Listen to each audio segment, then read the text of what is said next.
So for a long time, I've held to the belief that American Werewolf in London is my favorite werewolf film. And, I've seen a shitload of werewolf films or Wolfman movies, like Silver Bullet, fucking the Wolfman with Lon Chaney Jr., and the slew of sequels and little spin-offs that happened. I think there was actually a Frankenstein versus Wolfman film at one point.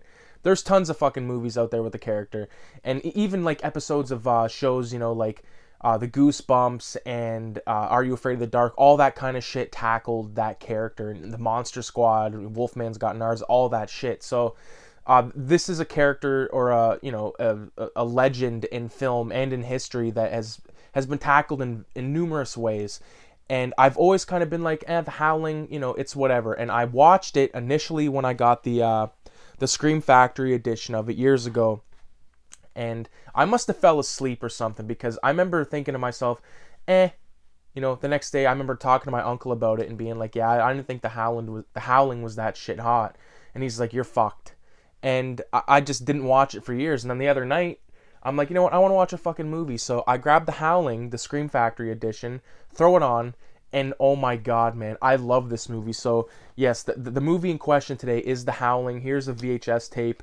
And I actually got the Howling 2 as well, which I have not seen yet, but I will be checking that shit out. And I know there's a slew of... Oh, holy fuck, Christopher Lee is in this film, of Dracula fame from the Hammer films, among other movies. Sybil Danning is in this movie. Okay, so we got some people that I know about. And with the first Howling, we have this story about this news reporter chick, and she's been in these conversations with this serial killer guy. And they've arranged it for her to meet up with the serial killer guy at this little porno shop that also has like a little tiny shitty cinema thing in the back where you pay like a quarter and you get to watch a porno for a couple of minutes. So that's where the meeting is arranged, and the cops are all in on it and all that kind of shit. So she's at this place, the guy shows up, freaks her the fuck out, and now she's having all these like PTSD things about it because he's been murdered. And she starts to like lose her fucking shit a little bit. At the same time, there's all these like reporters trying to like figure all this shit out, go into the guy's house that was the suspected werewolf and all that shit, and they find all these cool drawings and all this stuff. They keep going to these bookstores, or this one bookstore. I totally forget on the guy's name. I think it was Dick Miller, I want to say, is the actor's name. Great guy. He was also in Terminator as the guy that sells the guns to Schwarzenegger. But anyways, he runs this bookshop, and he's got all these wicked awesome books in there. And the coolest fucking scene in this film, if you're a horror fan like through and through, you get to see Uncle Forey of Famous Monsters of Filmland magazine fame.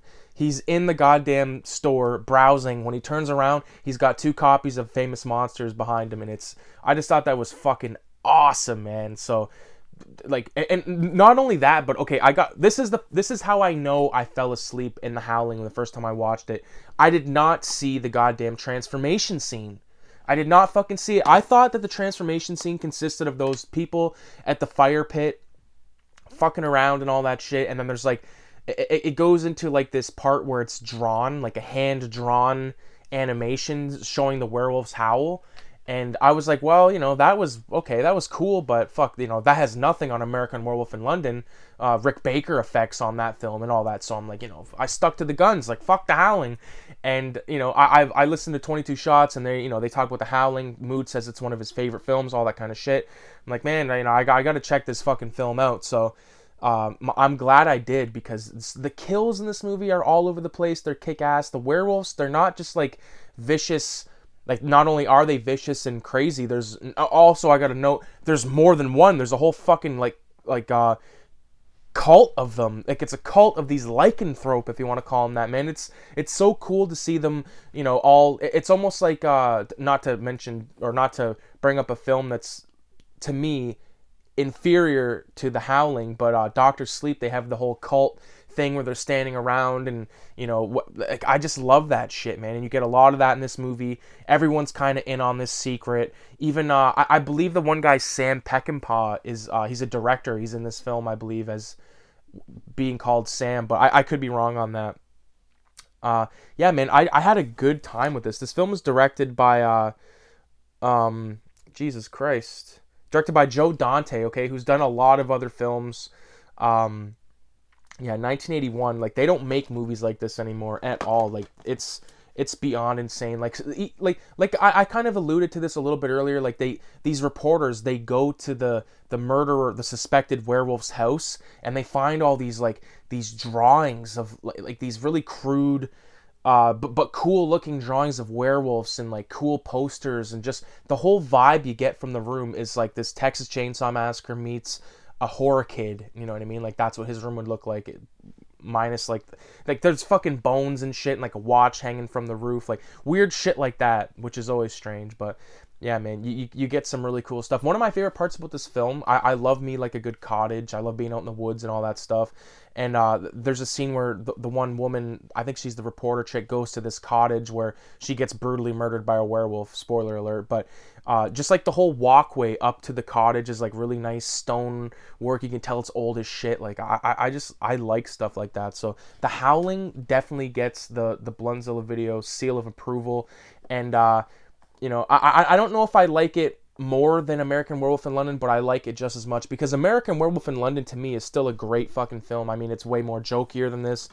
This is way more of a serious film, but I still really do like American Werewolf in London. Of course, like I know a lot of people say, the best part of that film is the dream sequence as well. Those scenes are very good, but there's also the transformation sequence by Rick Baker. And also, I got to point out, the howling effects are done by Rob Bottin, who was, of course, he worked on The Thing, which is John Carpenter's fucking masterpiece, which is just insane. So yeah, man, that's gonna do it for The Howling. I definitely gotta check out the sequel here, and maybe we'll do a follow-up video in the future. But yeah, with that being said, thanks for watching. Definitely check out the Facebook page, and thanks for watching.